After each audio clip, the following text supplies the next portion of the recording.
দুই ভাই ছিল। ছোট ভাই ভীষণ বোকা আর বড় ভাই ভীষণ চালাক। বাবা মারা যাওয়ার পর দুই ভাই বাবার সম্পত্তি ভাগাভাগি করে নিল। সম্পত্তি আর কি, একটা খেজুর গাছ, একটা দুধের গাভী আর একটা কাঁথা।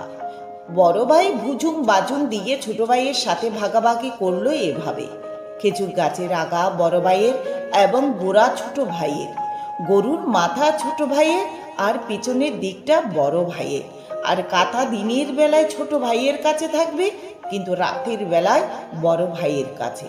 ছোট ভাই বোকা মানুষ, সব কিছু মেনে নিল।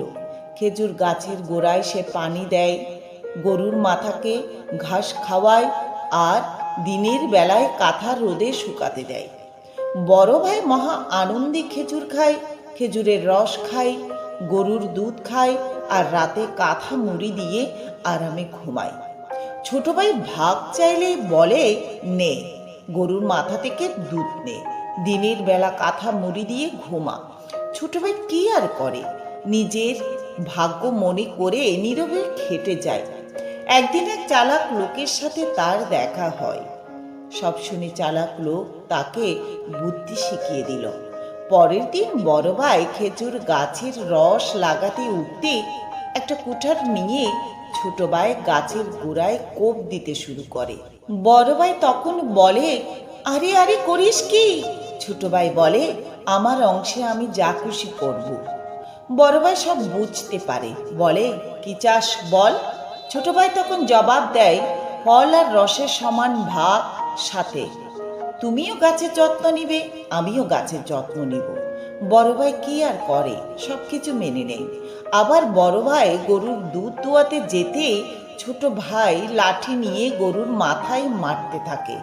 মার খেয়ে গরু লাথি ছোড়ে, সে লাথি খেয়ে বড় ভাইয়ের দফা রফা। বড় ভাই বলে, আরে আরে করিস কি? ছোট ভাই বলে, আমার অংশে আমি যা খুশি করব। বড় ভাই সব বুঝতে পারে, বলে, কি চাস বল? ছোট ভাই জবাব দেয়, গরুর সমান যত্ন আর দুধের ভাগ। বড় ভাই তাতেই রাজি। মনে মনে ভাবে, কাঁথার কি করবি? রাতের শীতে কষ্ট পেতেই হবে, কিন্তু হায়, ছোট ভাই আজ কাঁথা শুকানোর বদলে ভিজিয়ে রেখেছে। ভেজা কাঁথায় কি শোয়া যায়? বড় ভাই বলে, আরে করছিস কি? ছোট ভাই বলে, আমার অংশে আমি যা খুশি করব। উপদেশ: মানুষের বিবেক বুদ্ধি সবসময় একরকম থাকে না, আর সত্যিকার অর্থে কাউকে ঠকাতে গেলে নিজেরই ঠকার সম্ভাবনা থাকে।